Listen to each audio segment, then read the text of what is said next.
All right, welcome everybody to another episode of the MILPA show, and I am Rosaura Figueroa Mendoza. We are recording on this beautiful Sunday, June 28th, and I'm going to be introducing our guest, but before I do that, I'm going to pass it on to my co-host, Arturo Munoz.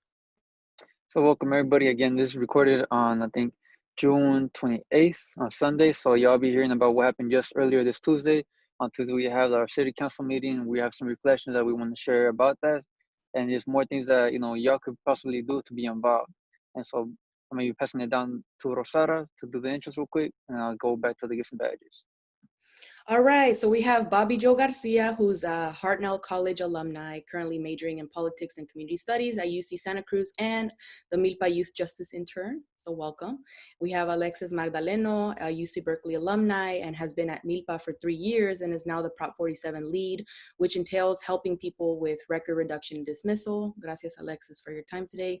And we have Ramon Jesus Fragoso, Hartnell College alumni, Monterey-based student and aspiring teacher. So I'm going to pass it on to Bobbie Joe to start off our gifts and baggages, and just feel free to introduce yourself a little bit more and then go into your gifts and baggages, and then pass it on to just popcorn someone for next. Thanks for that, Rosada. So yeah, I'm Bobbie Joe. I'm from Greenfields. I've lived in Greenfields my whole life. Just always like throwing that out there because it's really easy to just like be like, oh, you're a like UC Santa Cruz student, or oh, you work, here or whatever. But always shout out my hometown.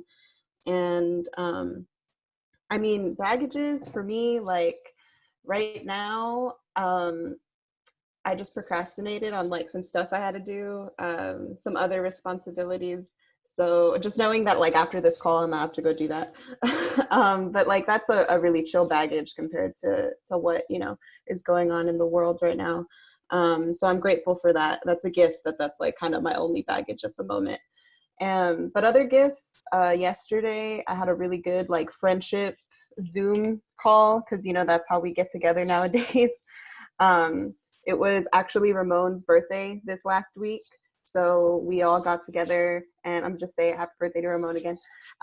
We all got together yesterday, us and our friend group, and had a little like Netflix party thing together to celebrate Ramon's birthday. We ended up watching Pose, which is a really great show. Recommend it. Watch it on Netflix. More queer, Black and brown queer representation on screen is always great. So yeah, that's my gifts and baggages. So I'll toss it to Ramon, the late birthday boy. Thank you for that, Bobbie Joe. But yeah, my name is Ramon Jesus Fragoso. Usually just go by Ramon. But yeah, I've been an aspiring teacher. A lot of my focus in the work that I'm trying to do here in Greenfield, the town I was raised in, has to do in part with education, like working at school districts, and like working directly with students. So that's where my like line of work has been so far. And as for some baggages, I've been having a pretty good morning, so I don't have that many baggages, of course, from what's going on in the world, of course. As for gifts, of course, I celebrated my birthday this week, on my actual birthday, and then yesterday getting to be able to like have fun with some friends was like just a fun time. And yeah, I'll go ahead and pass it on to Alexis now. Well, hello everybody. My name is Alexis Magdaleno Mora. I currently live in Soledad, and this is where I grew up. But my family comes from Guanajuato. That's where I was born. My family came over here to California because of my grandpa during the Bracero program. They were kind of migrating back and forth back when it was okay to go back and stay and then come back during the season and go back, so I was born in Mexico, but I came over here when I was about 5, and grew up in South County since. As a bittersweet experience. It's the city of the lonely. It's called Soledad, so definitely had a lot of lonely moments. Not a lot of things to do down here, but yeah, and that's kind of a snapshot of what I did. And I was fortunate enough to graduate from high school. A lot of my friends weren't. They got pushed out, and so I continued to study, and was fortunate enough to go to Hartnell and then transfer to a good school and bring it back to my community. So this is what I got going on right now. And my baggage is I don't got any baggage right now. My gift is just seeing all of y'all and just having this conversation about South Monterey County. It's always kind of like, oh, we'll think about that later, or that's kind of like, oh, we shouldn't be involved because we're youth, or we have no place there. So it's good, because this is our experience, and oftentimes it's not being heard. Yeah. So I'm not sure if I should do I pass it on to the co-host? Yeah, I'll pick it up. Okay. So my name is Arturo Velas Munoz. Appreciate you all for, your gifts and badges, your intros, your check-ins. And yeah, for myself, my baggage will probably be, today's Sunday, and I always like to be productive. I feel like I got nothing to do, but I will have something to do after this, some editing. But some gifts is that I just love the fact that we're all coming from different places, Rosada's from Howard, Alexis from Soledad, Ramon and Bobbie Joe also, from the area over there, Greenfield, Salinas. And so it's like amazing to see that there's a lot of folks out there that's organizing from the various cities, the various towns, It's a very, very beautiful thing to see. And hopefully we'll continue to plant some more seeds so we can see more people out here. And so that's my gifts and badges, Rosada. Yeah, muchas gracias a todos for being here. Yes, so in terms of my baggages, yeah, I'm out here in Hayward, and it's been really windy, but it's sunny, it's beautiful. It is Sunday, so it's Sunday night oldies. So I'm playing some Bretton Wood on Pandora, but I would say in terms of baggages, I think there's a lot going on, but I'm just gonna focus on the positive. So it's all good. I think the gifts is just being here with y'all, and just even having the space to have clean water and to have a roof over my head. And, these are the basics that a lot of people do not have. And so I'm just very fortunate to be in this space with y'all and being able to do the work that I love. And so con eso, thank you once again for being here. And as we mentioned, we're going to be talking about how, this past Tuesday went, right? There was a city council vote on the budget, and there was a county vote on the budget. And so if we can have one of you three start it off, maybe Bobbie Joe, just giving us a breakdown of your understanding of how it went from the city level and the county level. Yeah, I can do that. I just for transparency, like in regards to which one of those meetings I was like more involved in, is definitely the county one, because by the time like that one was over, the Board of Supervisors, I was just so like, what just happened? That it took me, like, we did a little debrief, like I think it was me and a couple other MILPA people before we jumped into the Salinas one. So I have a little more to talk about, I think, with the county. But essentially, like, I think the way I would put it, if like to put it like very simply, was that they just passed, like, I think the term, I saw the term over social media the last week, like status quo budgets, like essentially I think is a really good way of explaining it. And I think to take that further, just budgets that, where, as at least for me, like, while I haven't been studying like budgets for my whole life or anything, I'm only like 21. As a person who's lived in South County, it's always been apparent what's funded and what's not funded, especially if you're like from South County and you get the opportunity to go to other parts in the county, like Monterey or Carmel. There's definitely like a noticeable difference between the areas and the resources available. So I feel like the budgets that were passed are just kind of more of that same historical marginalization that occurs, where it's like, oh, like here's some crumbs for like community resources and real like community services, and then here's all the funding for like the sheriff's department and additional officers, which was the main thing that we were speaking out against at the Board of Supervisors meeting. So that's kind of was my take. It was just like, okay, like more of the same, which is why, even though it was kind of infuriating to watch and to see some of the arguments brought up by some of the board members, as well as a couple of the community members that showed up, like, it wasn't surprising. It was like, okay, like this is more of that same kind of deflecting and not really wanting to address like the core issues that are in our county. And while it's, like I said, it's infuriating, but we've handled it before, so it's not like oh, we have to give up now. It's like, no, we just have to keep pushing and rethink some strategies, and I think personally bring more people in. So I don't know if Ramon or Alexis wants to kind of take it from there. Yeah, thank you, Bobbie Joe. That was a good reflection on your experience with that. And then to speak on the county's budget, because that's the one that's most relevant to South County. Um, there was a lot of us from South County that went up there and spoke about our experience and what it's like living in South Monterey County. The current chair of the Board of Supervisors, Chris Lopez, is supposed to represent South Monterey County, and he chose to listen to the landowning folks that were, out in the way out. There's 4 cities and major cities in South County, which is Soledad, Greenfield, Gonzales, and King City. But outside of that, there's all kinds of little pockets of ranches and smaller communities. So he chose to listen to the landowning folks down there. And it was frustrating because that's kind of been the experience of organizing in South Monterey County, that, we've shown up several times, not only in Greenfield for the school boards, but also in Soledad. And it's almost always the same issue. People show up, they present their ideas, here's what we want, here's what we need.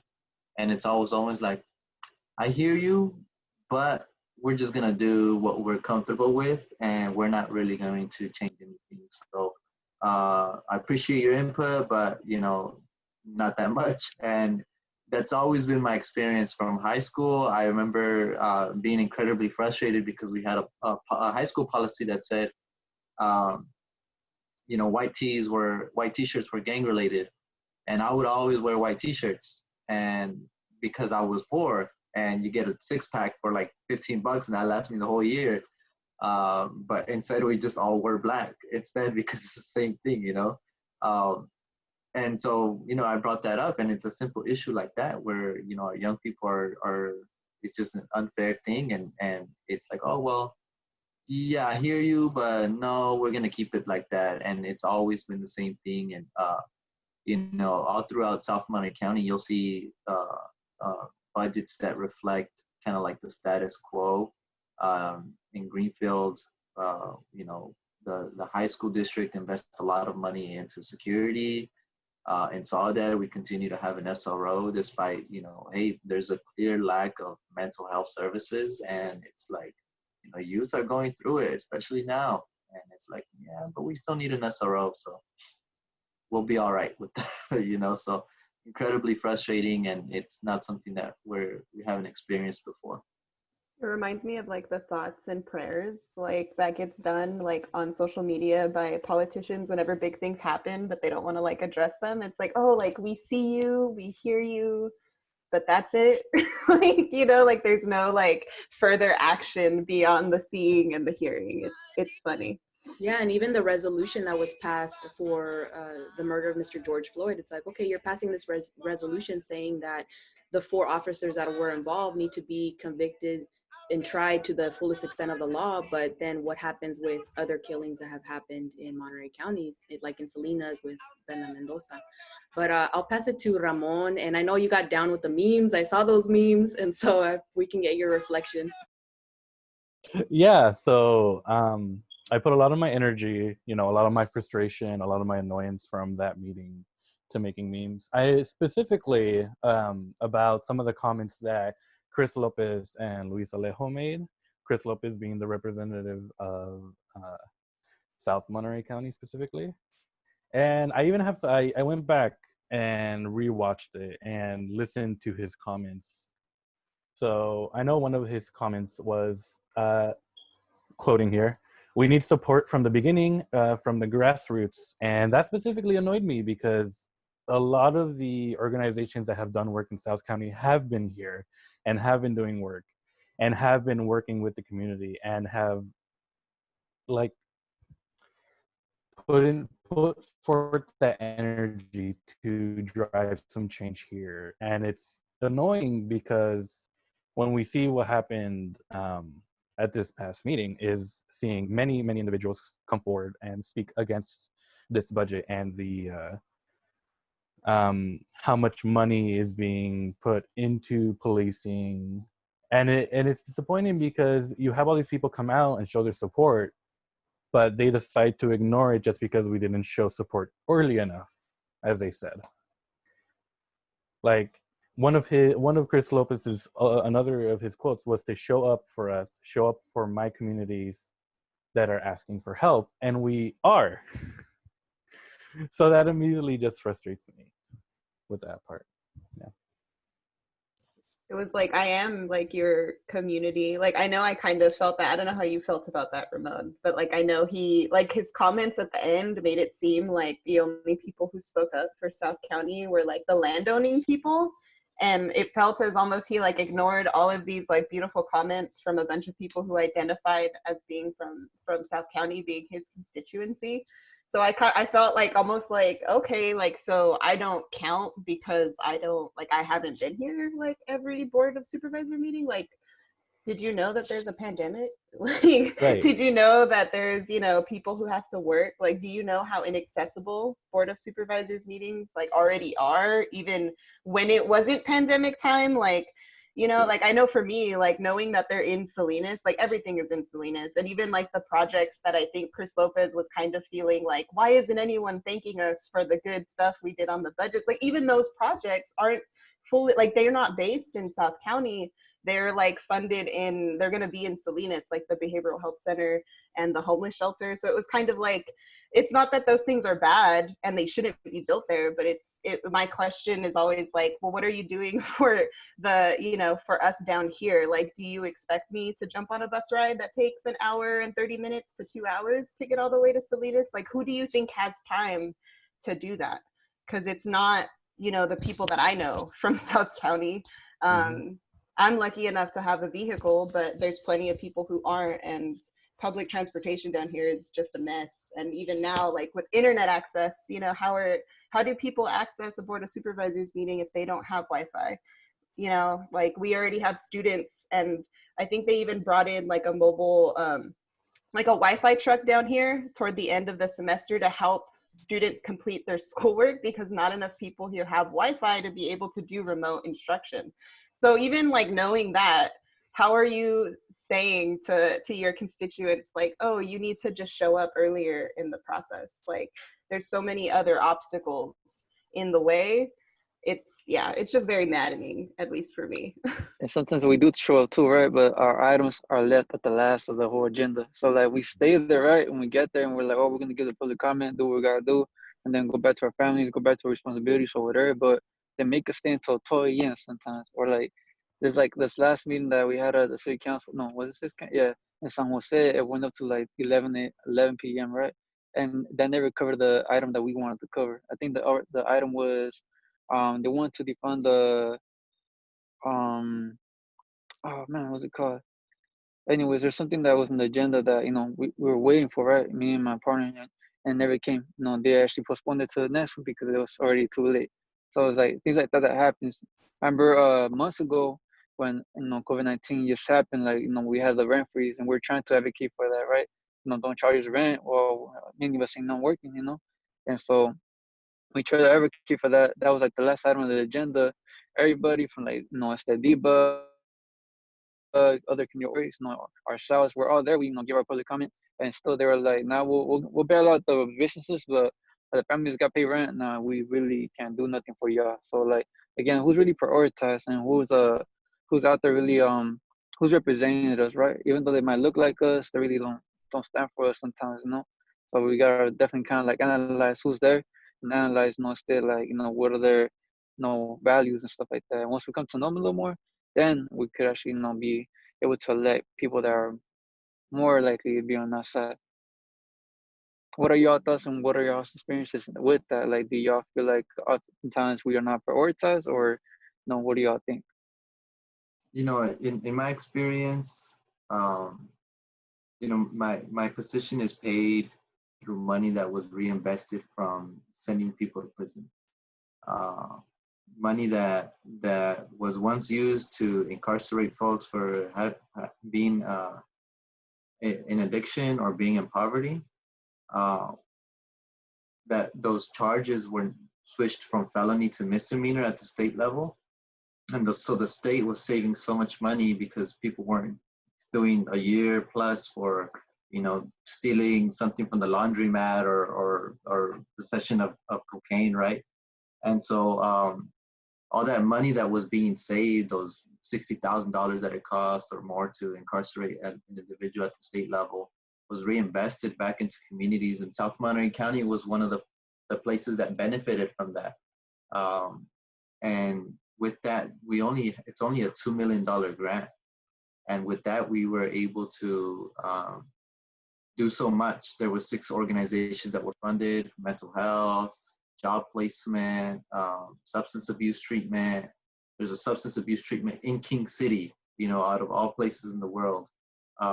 There's legal services. There's our service, which we provide is record clearing. So there's so many, just with that small pocket of money. And I know it's a lot of money, but in context of 3 years and government funds, that's like chump, right? And so it's just like, how do we show you that like we could be doing so much more than just like locking people up? Because that's all really we have. A majority of budgets here in South County are like 40%, 35, 45% go to law enforcement. So it's like, hey, when we ask for like a small program that's really not that expensive, like it's frustrating to hear that, like, gosh, we don't have the money, but we do have, new money for cameras, a camera-wide system. Greenfield has a high definition camera system that like you can watch people poke their nose like it's gross. Yeah. Hate those cameras. I always flip them off whenever I drive by. It's always so maddening to know how many of them there are too. There's like over like 50, and just to like point it out in case like people who listen didn't know, and you're like from Greenfield, like at least on my side of town, which is the newer side of town, with the newer houses and stuff, they don't have as many cameras on this side of town. But if you go to the other side of town, which would be like west, I guess, like across the bridge on the west side, there's cameras like on every, like in some neighborhoods, especially, it's like I know by like the Valero and the La Princesa Market, there's like cameras on every little street light. And it's like, okay, how much like do each of these cameras cost? How much does it cost to upkeep that feed? How much does it cost to pay the person to go through this? Because you probably could have done something else with that much like money in this neighborhood. Like you could have built a park, you could have built like a resource center, like I don't know, like it's just, I remember one day showing up and there's just fucking cameras everywhere, and I was like, what? Like, are you kidding me? Surveillance is like yes, but resources is like, oh nah, that's too much. We'd actually have to put in effort and actually take our time in deciding how to use these funds appropriately, and that's not my job. That's what I feel from my representative. Yeah, my little rant there. Yeah, to piggyback off that, like, it's interesting to see where the city allocates their funds. And then I also find it interesting to see how a lot of the school boards here allocate their funds. Like I can talk specifically about Greenfield versus King City, because for those that are unaware, the situation here is that our Greenfield High School is under the same district as the King City High School. And from my personal experience, going there for 4 years, graduating from there, there's been a lot of disparities, even just between the funds that King City gets and the funds that Greenfield gets. Because King City is a lot of ag, and then a lot of the ag owners' children that go there. They have a higher white population. We have a more Hispanic and also a big indigenous population as well. And from my experience there, we get a lot less funds. We get the older books. We get the less experienced teachers most of the time. We get, for the longest time, we didn't even have a principal. Like for like a couple months, we didn't even have a principal at our school, which was like, why? But it, even like at that small of a level, it causes a big impact in our communities and how we see, like, because those funds aren't allocated to us, we don't.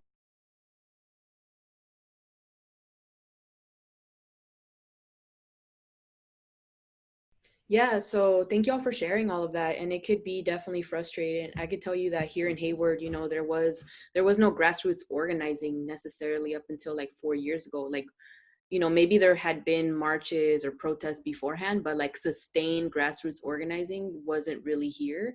And now that we've been organizing for 4 years, you know, I see now that even though it's not my priority to organize anymore, there's other people that are stepping up. There's my roommate here, she's 24 and she's running for city council because she's just like fed up, like, oh hell no, like we have to step in, right? And so, you know, it's really inspiring to see all of that. And so for you, what do you feel needs to be done at this point? You know, if you're talking to the elected officials, you're telling them what we need, they're just continuing to like act like, oh, you know, it's so hard. Like Bobbie Joe said, like they do act like that, like it's so hard, it's so much effort. And it's like, dude, do you not know the history that like Black and brown people have gone through, people of color? I was just thinking about Japanese internment, the Chinese Exclusion Act, like all these groups of people that have gone through so much clear racism and discrimination and just generational trauma that they don't see that, right? And so it can be very frustrating. But my question to you all is, you know, what are the next steps? Like, what are the next steps in your opinion? For example, you know, as a teacher, like as an aspiring teacher, Ramon, like what do you think should be done? Or like Alexis and Bobbie Joe, where y'all are more in like the politics type of, you know, what are your plans to organize? I was muted. I was gonna say, in terms of my perspective, in terms of education, one thing I would really like to see, and it's been done in Salinas as of recent, is the incorporation of an ethnic studies class in our high school curriculum. Like, I feel like having that would help our students get educated about current issues and about these historical events that have caused the oppression of Black and brown folks in the United States, but also worldwide, of course. Yeah, and just in terms of education, that's what I would probably push for as of now. I mean, for myself, like thinking about next steps, like as someone from Greenfield, like, and people like know this, it's very common. It's like the this adage of like nobody cares around here. Like that's always brought up, and even at the Board of Supervisors meeting, like it's always mentioned, like, oh well, we can only be here for like the constituents that engage, right? So I know, like for myself, and when it comes to like what I'm thinking about doing, like organizing wise, it's a lot on, like I can show up and try to be like, oh, this is how the budget works and this is how like what the politics are, and like listen to me and come help me do this. But to me, like that's just like asking people for their labor and their bodies basically, and that's not how I think good organizing goes. And that's not what I've learned, at least through working with MILPA. In my time working here as a youth, it's all about like, how do you get somebody to engage? And like, I know for me, a good question is always like, what do you want? Or like, what are you going through? Because for youth in this area, like we don't get asked that question. Nobody's asking us like what our opinion is. We're just kind of like, if you're a good kid and you get good grades, you're pushed up and told like, get out and leave and don't come back. But for most other youth, it's just kind of like, oh, you're just kind of a nuisance if you're not working or if you're not contributing, you know, economically in some way. So my thing is like, the youth are probably the answer, because we're kind of the ones that have the time and the energy and the fire to really like do stuff. Because usually our parents, like I know for me, like my parents don't work in Greenfield, so they have to like drive super far. And I know that's like a thing for a lot of youth, or your parents just work crazy hours because they work in ag and they're just tired all the time. And I think like the way it's got to go is prioritizing youth and really trying to engage them and get them to see like all of these disparities that we face that make us internalize a lot of the oppression we're experiencing and make us think like, oh, this is happening because this town is shit and we're not good enough and, you know, I have to leave to be better. It's like, how do we engage youth so we can change that narrative and really connect like the trauma that we've experienced due to our marginalization, like connecting that to these politics and to these budgets and to these like bigger things that are more complex, but they do affect us on like an individual community level. So that's kind of like where I'm at, I guess, if that makes sense. I don't know if that'll make sense to whoever listens to this, but like basically looking at how do we engage for like sustainability and not just being like, oh, you're youth, like come and help us with our project. Because that's also a thing that happens a lot in organizing with youth, like just trying to use people, you know, we need you to show up for us. Like, no, it's like, how do we show up for you so you can show up for yourself is kind of like what I'm trying to figure out in my organizing strategies and stuff. There's a lot of things that need to get done. A lot of things that haven't been done or just kind of like, you know, people are busy and don't have time to learn the process or when they do, they don't, you know, people aren't heard, just as we've seen, you know, to say that people weren't engaged in the budget process, it depends on your perspective because thousands of people showed up to protest that for George Floyd in Salinas, also in Soledad. So the idea that we don't care about the budget is, it just depends on who you're talking to and how you look at it, because we show up. It may not be the way, the right way for you, but you know, it's the way we know how to do it. And it depends on what you want to listen to.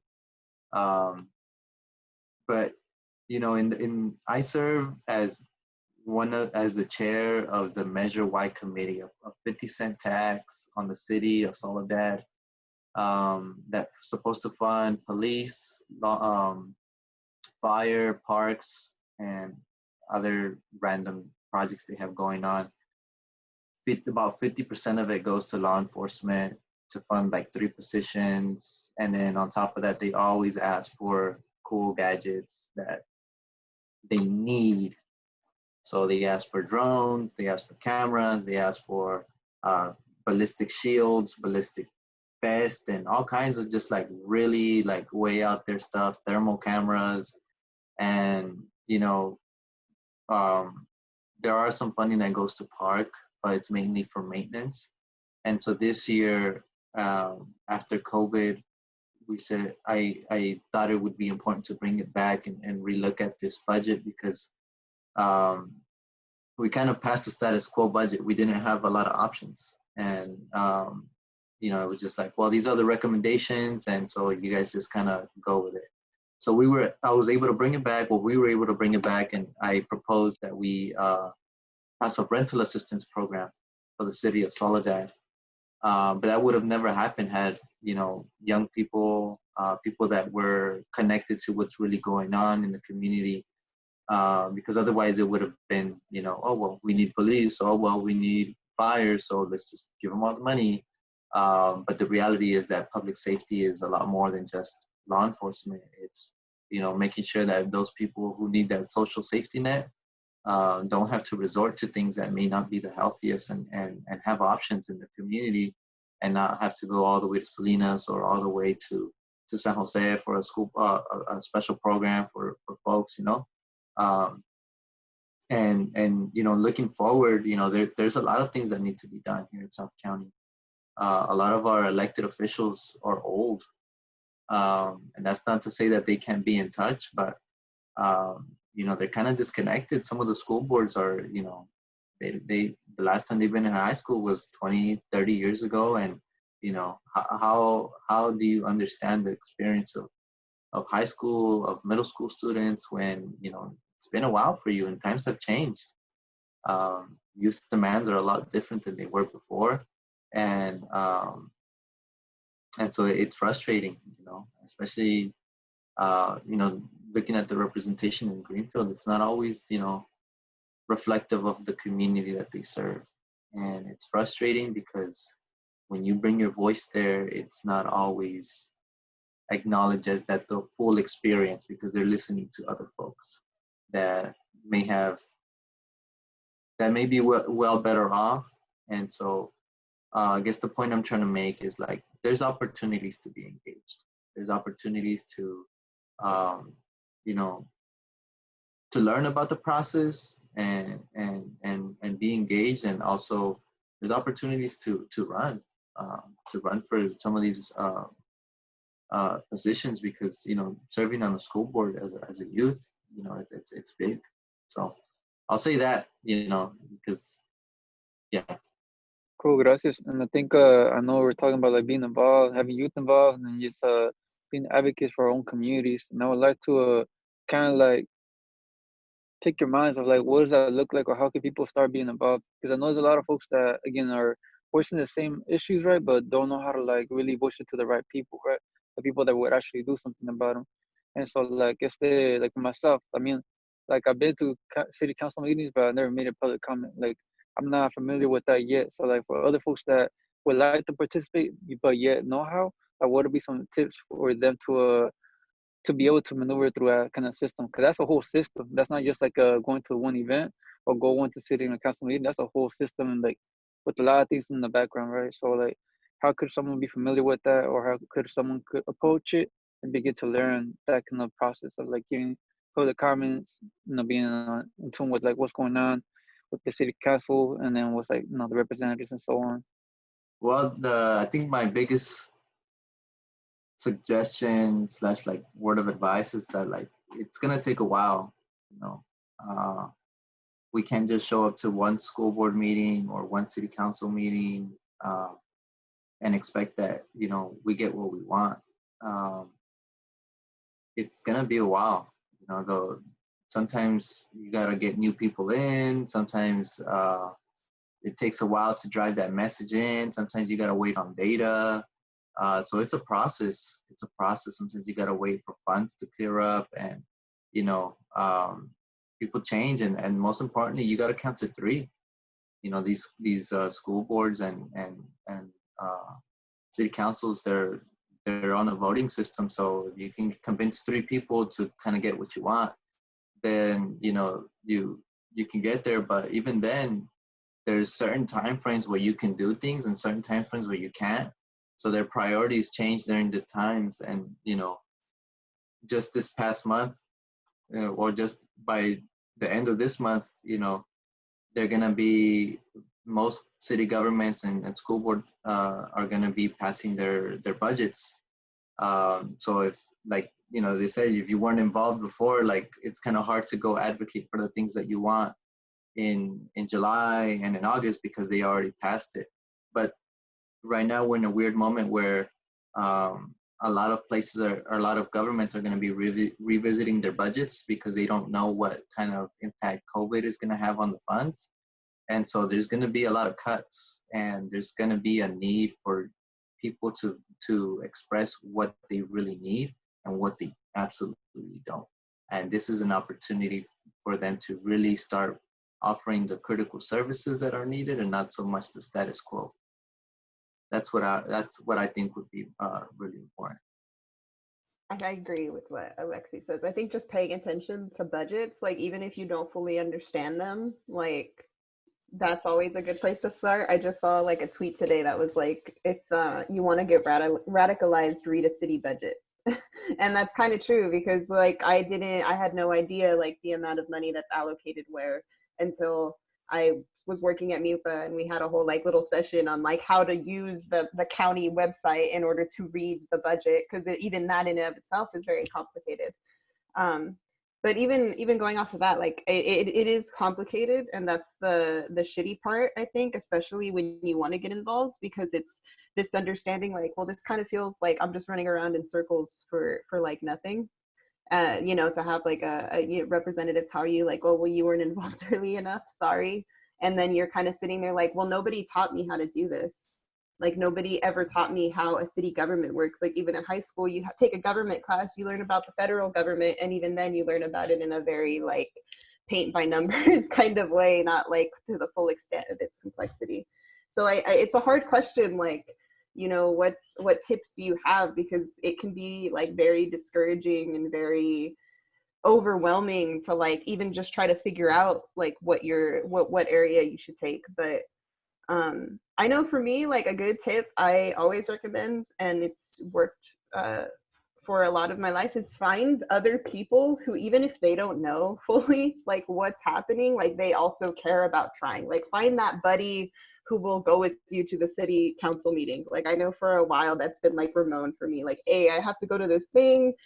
I'm nervous though, because it's always nervous being a person who, especially if you're brown or if you're black, like you've never maybe been invited into these spaces, you've never had the opportunity, you've never felt welcomed in these spaces to begin with. So it can be very daunting to even like attend a city council meeting.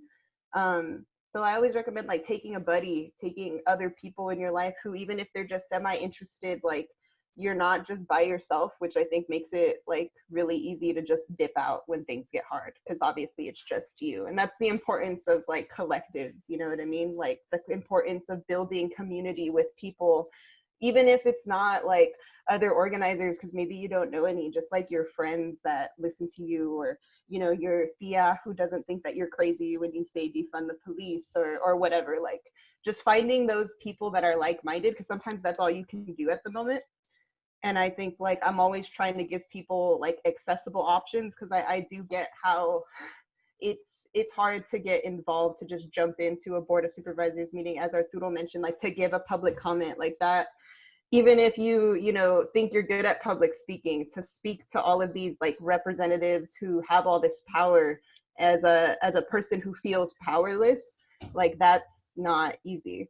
So maybe like you don't have to necessarily start there, but like doing the groundwork so you build up your little personal fire, so you can have those conversations. So you can walk in with like that pride and that confidence and be like, you know what, Chris Lopez, I do not like this budget and it should not have been passed. You know, because it's hard, even if you say that on your porch, like talking shit with your friends, it's hard to say that to the person. It's hard to tell them, to hold people accountable who have power over you. So how do we, you know, build this sense of confidence in ourselves? I think that's always like a good place for people to start. It always starts with you. It always starts from the inside. You don't have to start and become like a budget like master or whatever. Just start where you can. I think cultivate where you can. Yeah, I always see from the perspective as a teacher or as an educator, and I find that sometimes it's the responsibility of us that are older, or us that like have gone to college and learned some stuff, or us that have been working in organizing, to help teach these youth like where to find their information. For the longest time, I didn't know that Greenfield had districts. Like I didn't know who represented each district in Greenfield. I didn't even know there was. I think there were like 3. Like I didn't know that, and finding that information was very difficult, because a lot of times information like city budgets and your districting and who represents you is not accessible. Like I'm lucky enough to be able to speak English, but imagine a Spanish speaker trying to find this information too. And I feel like in terms of educating youth, they're very open to learning about stuff.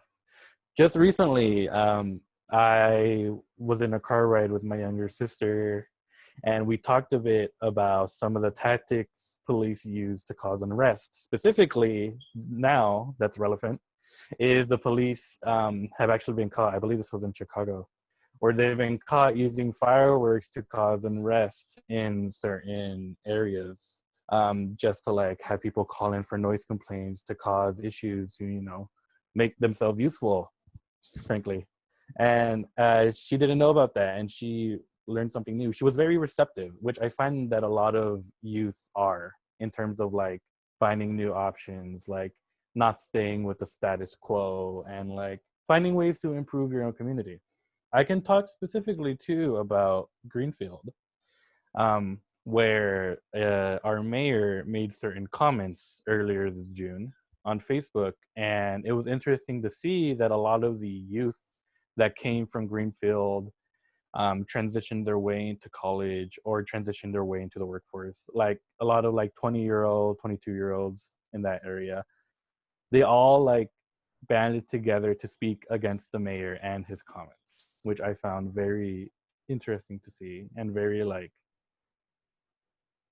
invigorating to see all these people, like they know what's up, they know what's going on, like they know it's wrong and they're willing to say something about it. Yeah, thank y'all for your comments. And I completely agree with each of you in terms of just it being an uphill battle, right? For young people, especially to understand even the landscape. Who are the players on the landscape? Who has power? Who are the people in the city that make the decisions? Who's the staff people and whatnot? And so, you know, coming from an environment where a lot of times you don't get paid to do this work. I'm fortunate to be in that position, or other people, right? But I know in Hayward, there's no grassroots organizing like nonprofit 501c3 that like really is on the ground, right? Maybe the Hayward Collective will be that one day, but right now that's not the case, right? Everyone's volunteers. And so it can be very difficult to, like what Bobbie Joe was saying, to ask people, let's say farm workers, like older people, like to come out, hey, consistently come to these meetings so that we can have representation. But they're over here, and I was telling my mom this yesterday, I was like, how can we, it's so hard to ask this of people when day to day they're just trying to survive, they're just trying to get that bread and you know, pay for their bills and take care of their children, and they can't, you know, sometimes it's hard to go above and beyond to, okay, every week I'm going to go to the city council or the county or whatever it is, right? And so it could be very frustrating that the burden of responsibility consistently falls on poor people, poor, marginalized, immigrant people, to continually use their voice, to create a change. But if they don't, then a change is never created. And so I guess I'm just speaking to the general frustration, right, of poor working class people, marginalized people, right? But with that, I guess I would say, just what is your call to action? And maybe this is similar to the question that Ramon, that Arturo mentioned, but just like, what is the call to action at this point, right? You know, I think that there's different parts of being involved. You know, you can be involved on social media. You can be involved by going to give public comments. You can be involved by simply, you know, emailing your elected official. You can be involved by just getting in touch with organizations that are doing the work, like MILPA. MILPA offered, like right now, Sembrando la Milpa is going on, right? Which is a 6-week program via Zoom. So there's always opportunities like that. It's just finding those people, like you were saying, Bobbie Joe, and you know, to be able to get involved, right? And so I guess I want to pose to you all, you know, what is the call to action at this point? Like you said, is to get involved. You know, like I think Ramon and Bobbie Joe were mentioning it. It's discouraging to go to those board meetings, and like, you know, you got to submit a form to give public comment, and now like everything's on Zoom, so you got to email your comment beforehand, and you know, different places have different structures. So you know, don't be discouraged. You know, if you need help, if you want to advocate for something, you know, reach out to us and let's see what we can do. You know, we'll chop game. That's what we're here for. We want to be a community resource. And if you like, then, you know, let's put our minds together and figure out, you know, how can we take action in your community. And there's so many different ways that you can be involved. You know, my position is, you know, more like strategic and like hands-on, but it doesn't always have to be like that. The movement looks in different ways. There's musicians, there's artists, there's people that create memes, there's people that do the comms, like our friend Rosada and Arturo that are putting this together. There's people that do financing, that do, you know, outreach, that are good in, you know, all kinds of different ways. So, you know, if there's a skill you got, you know, bring it to the table, because there's opportunities to be involved. And the reality is there's not a lot of advocacy in South County. So, you know, I would hate to be like, yeah, just go get involved, because there's not a lot of places where you can get involved. But, you know, if y'all like what we do, you know, come through with us and we'll see what we can do. But if not, just, you know, even if you don't understand the process, just reach out to your elected officials and tell them what you want, because they haven't heard that, you know, and they're not going to reach out. So even if you don't know the budget, you don't know what the MOU is or whatever. Just, hey, you're my elected, and I would like to see more mental health services in this community. What's being funded right now, or what are you doing to support this? And just putting that pressure on them, because they need that pressure. They need to care about these things. Otherwise, they kind of, well, the city manager said we need this, and some of the people that I talked to in the community said we need this. So that's what we're kind of gonna go with. I definitely agree with what Alexis said. Like, I guess first one out, if you want to try to get involved and don't know where to go, MILPA is a great place to start, especially like right now with COVID, since you don't really have to go to our office because it's not open. You could just try to find us online and hit us up, and we could, put together an event or something, or some kind of circulo, like totally do that if you're interested in. But I mean, like beyond that, like, cause you're right, like there isn't a lot of places to really get involved. So I think going back to what Rosada said, like you don't just have to do one thing. And I think that's kind of like something that I've been seeing is like people thinking organizing is just one thing, or like it can only look a certain way, or we're only organizing and advocating for specific things. And it's bigger than just like policy. It's bigger than just budgets.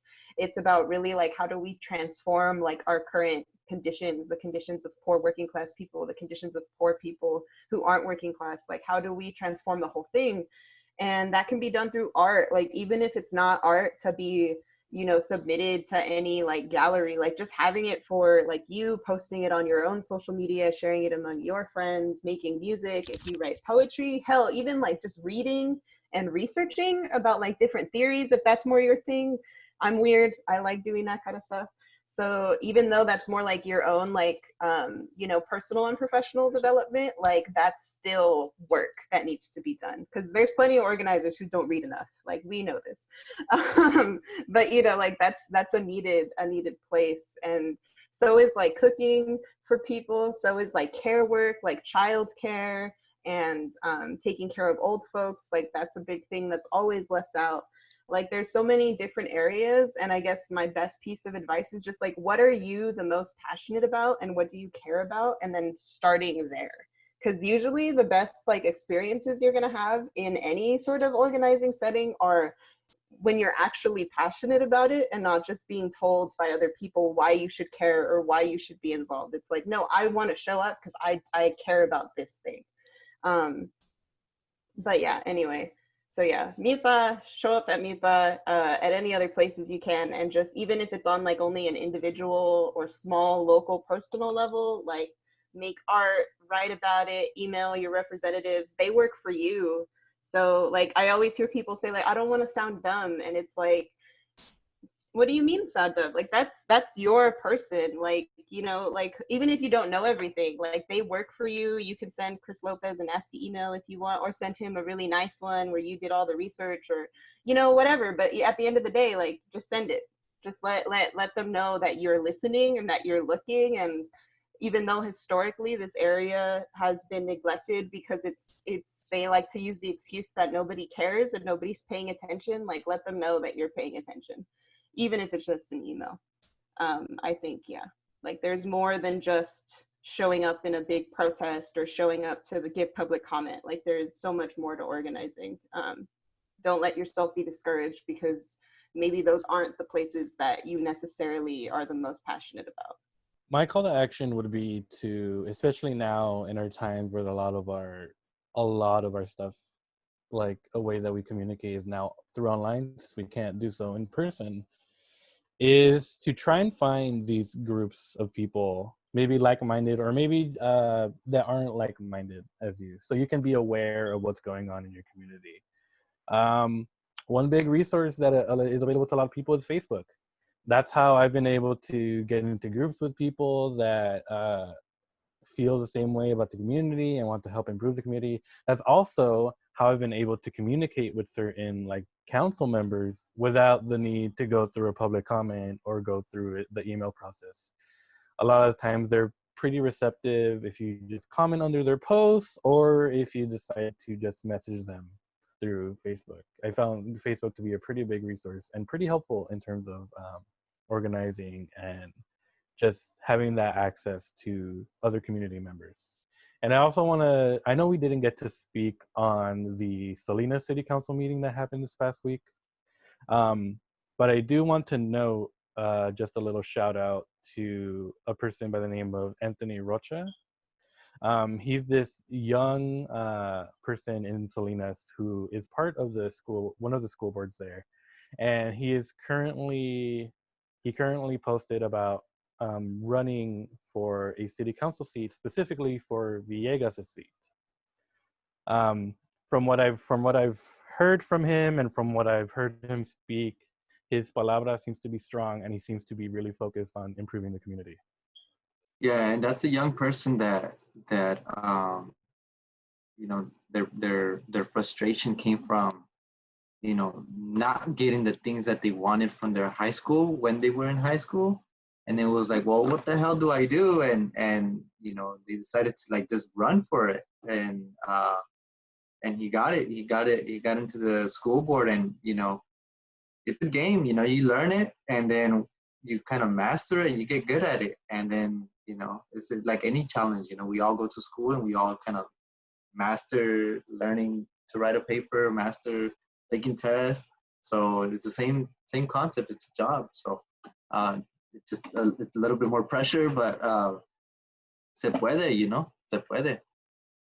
Yeah, I definitely, so he started following us on Instagram, and I followed him back, and it's just interesting to see that this young person has so much fire in wanting to create change and wanting to push things forward. And I think that what you said is right, Alexis. He, like, I don't know him, but like if he felt so much frustration from like high school and like asking and being involved and not seeing a change, then damn, like what are you gonna do? Like then you get involved, you know, you push it even further. And so, you know, I hopefully all the young people that are watching, and even the older people, it's never too late to get involved in whatever way you want to get involved in. You know, it's just I think part of it is just being in community with people, right?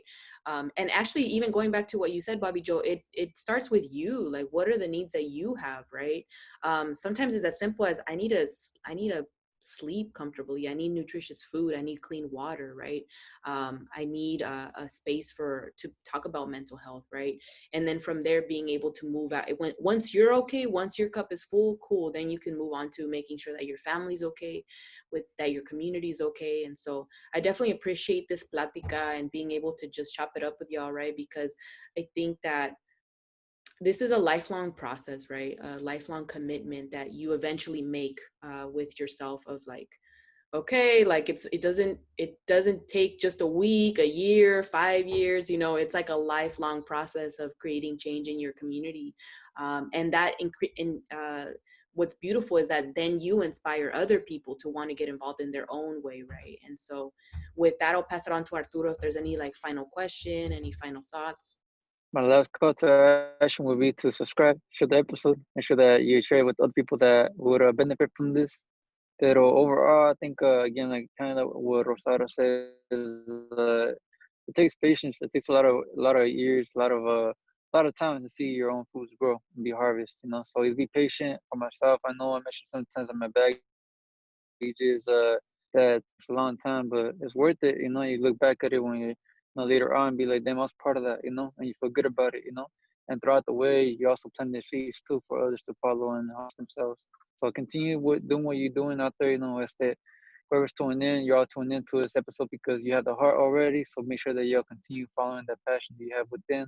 And that's really basically it from me. So overall, muchas gracias for tuning in. Rosara, anything else? No, es todo. Just any final thoughts from our guests. Feel free to unmute yourself, and just any final thoughts from y'all. And just my own final words is just thank you all for being here. Thank you for the work that you do. And as we're talking about, there's many different fronts, right? Like, you know, Bobbie Joe majoring in what she's majoring in at UC Davis, you know, Ramon doing what he's doing in terms of just being an aspiring teacher, and Alexis working on the front of just like Prop 47, more political type of work, right? But there's different things that you can do, and you can make your what you love into like your focus, right? And so I'll end it there for myself, but I definitely want to hear from y'all, like any just final words from y'all, and just thank you for being here.